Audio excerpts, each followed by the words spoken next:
જય હિન્દ દર્શક મિત્રો, હું જમીલ પઠાણ. આપ જોઈ રહ્યા છો તીર સમાચાર. વાત કરીશું રાજ્યના હજારો મહેસૂલી કર્મીઓની સાથે છોટાઉદેપુર જિલ્લાના મહેસૂલી કર્મીઓ પણ આજે માસ સીએલ ઉપર ઉતર્યા છે તેની. જી હા, લાંબા સમયથી રજૂઆતો કરવા છતાંય રાજ્યના મહેસૂલી વિભાગના કર્મીઓની વિવિધ પડતર માંગણીઓ સંદર્ભે હકારાત્મક નિર્ણય ન લેવાતા આજે રાજ્યભરના હજારો મહેસૂલી કર્મીઓ માસ સીએલ ઉપર ઉતર્યા છે. ત્યારે સાથે છોટાઉદેપુર જિલ્લાના મહેસૂલી કર્મીઓ પણ જોડાયા છે અને આજે માસ સીએલ ઉપર ઉતરી પોતાના કામથી અળગા રહ્યા છે. ગુજરાત રાજ્ય મહેસૂલી કર્મચારી મહામંડળ દ્વારા ગત 16 ઓક્ટોબર 2024 અને ત્યારબાદ 17મી ડિસેમ્બર 2024ના રોજ રાજ્યના અધિક મુખ્ય સચિવ મહેસૂલ વિભાગને મહેસૂલી કર્મીઓના વિવિધ 4 જેટલા મુદ્દાઓ સાથેના પડતર પ્રશ્નોના ઝડપી અને હકારાત્મક નિકાલ માટે આવેદનપત્ર પાઠવી રજૂઆત કરવામાં આવી હતી.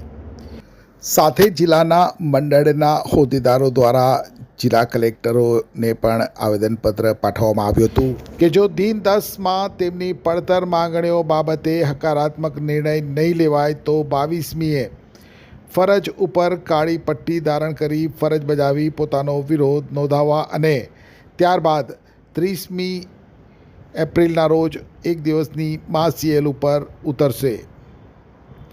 જોકે રાજ્યના મહેસૂલ વિભાગ દ્વારા કર્મચારીઓના વિવિધ પડતર પ્રશ્નોનો હકારાત્મક નિકાલ કરવાને બદલે કેટલાક નાયબ મામલતદારોની માંગણી કે મંજૂરી વિના ફરજના જિલ્લામાંથી દૂરના જિલ્લાઓમાં બદલીના હુકમો કરવામાં આવ્યા, જેને લઈ કર્મચારીઓના સામાજિક અને પારિવારિક જીવન ઉપર વિપરીત અસર થઈ અને મહિલા કર્મચારીઓને ઘણી મુશ્કેલીઓનો સામનો કરવાનો વારો આવ્યો.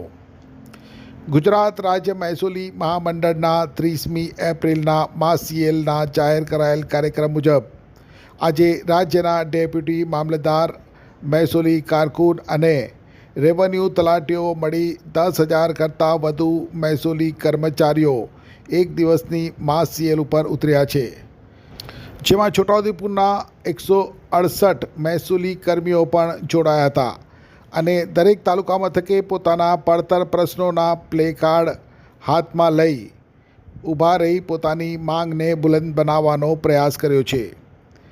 ત્યારે હવે જોવાનું એ રહ્યું કે મહેસૂલી કર્મીઓ તરફે રાજ્યના મહેસૂલ વિભાગ દ્વારા કોઈ તસદી લેવામાં આવે છે કે કેમ, તેમના પ્રશ્નોનું નિરાકરણ કરવામાં આવે છે કે કેમ, કે પછી જનતાની જેમ સરકાર સામે તેમનો પણ અવાજ રૂંધાઈ જશે, તે તો આવનાર સમયમાં જ ખબર પડશે.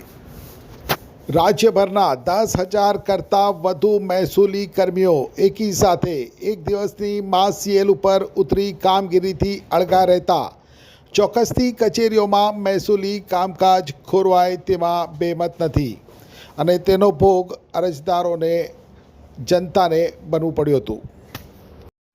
છોટાઉદેપુર સહિત રાજ્ય, દેશ અને દુનિયાના સમાચાર જોવા માટે સબસ્ક્રાઈબ કરો તીર સમાચાર અને બેલ આઇકોન જરૂર દબાવો.